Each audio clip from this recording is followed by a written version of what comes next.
glad that's over. Okay.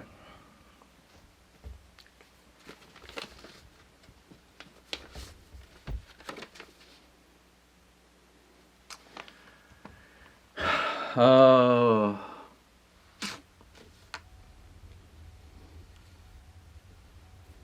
You know, sometimes the cure needs to be somewhat toxic for it to work. People will often refer to a nuclear option. Like, I'm not going to tell you this because you won't like me if I do it. But if you have a song caught in your head, there is a nuclear option that will get that song out of your head, and I could tell you. Contact me, I'll let you know. But it gets rid of anything, but then that song's in your head. So it's really a question of, do I want to have this song, like, am I so sick of this song that I'm ready for the nuclear option? Sometimes the answer is yes.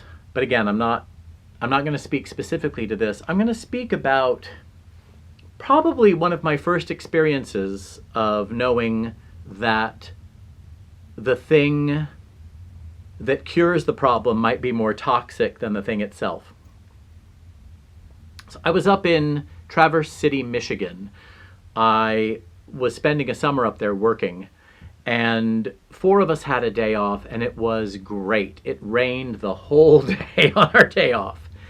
And this was back in the 1980s. Traverse City was still not a huge city, but it's, you know, it's sizable for a city up there at the northern tip of mainland Michigan, as opposed to the Upper Peninsula, which also is attached to the mainland, but, you know, seems like an island if you're taking it on the terms of Michigan. So, you know, I was in the mitten. Am I doing it right for your perspective? I can't do it right. Michigan mitten. I can't do it. Anyway, like this, Michigan mitten. Okay, so I'm up at the top, Traverse City, in the Grand Traverse Bay, with 3 other young adults on our day off. And we are tooling around the city, and it's raining, and then we hear on the radio the old song, Trickle Trickle, which is about, you know, how it's raining all day, and it's like this kind of beboppy song. So we're singing along to it, having a great time.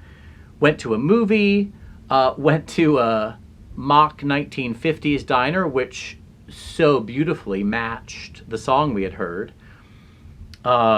They were playing old music in this diner, because this is like a trend in the 80s. It was before Johnny Rockets was really like a kind of played out thing. In fact, it may have even been my first time at a Johnny Rockets, or it could have been a local version of that.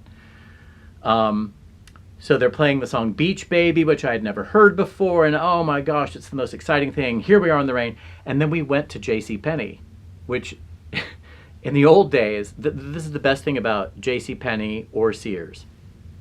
They had a candy counter with these glass containers with metal tops where you could buy candy that wasn't easily acquired elsewhere. So like white chocolate, that's what I would get. Swedish Fish, but they really were not readily available when I was younger in a package.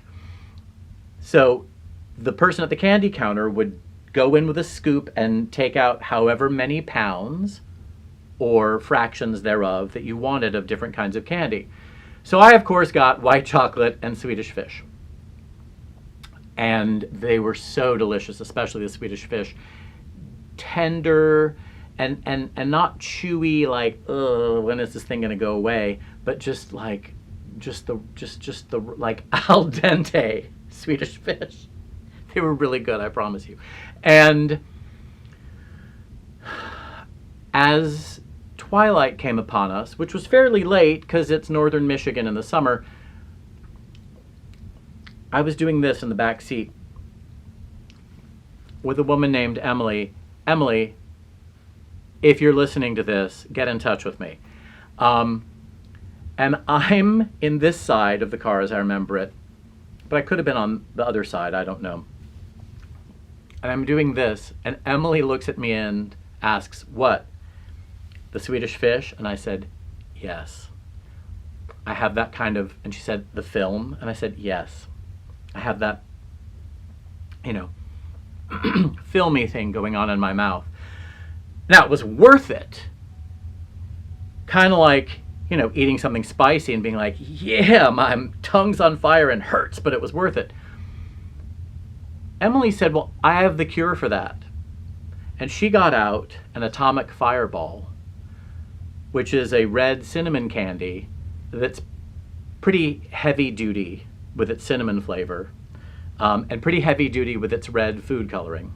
And she handed it to me. And so I ate the atomic fireball, and a few minutes later, I was doing this again, and with more intensity. And I turned to Emily and said, oh my gosh,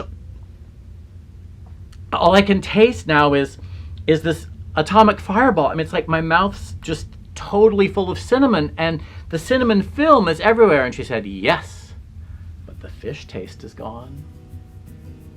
Whew! Glad that's over.